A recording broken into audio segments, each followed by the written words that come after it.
దేవుని మాట వింటున్నావా? పడచవని పెడతా ఉన్నావా? ప్రేమైనటువంటి సహోదరుడా, దేవుడు నిన్ను ఎంతగానో ప్రేమించినాడు కనుక దేవుడు ఏమంటున్నాడు?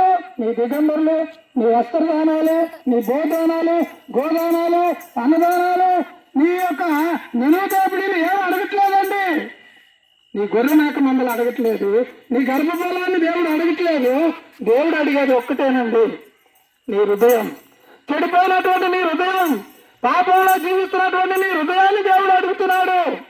హృదయాన్ని బాగు చేసేవాడు ఈ లోకంలో ఏ డాక్టర్ లేడండి, ఏ వైద్యుడు కూడా లేడు. ఈ పాప హృదయాన్ని బాగు చేసేటువంటి వాడు క్రీస్తు వారు తప్ప ఏరొక దేవుడు నిన్ను రక్షించడం, నిన్ను విమోచించడం, నీ హృదయాన్ని బాగు చేయడం. ప్రేమైనటువంటి సహోదరుడా, దేవుడు ప్రేమించి తన గాయపడినటువంటి హస్తాలు సాచి పిలుస్తూ ఉన్నాడు.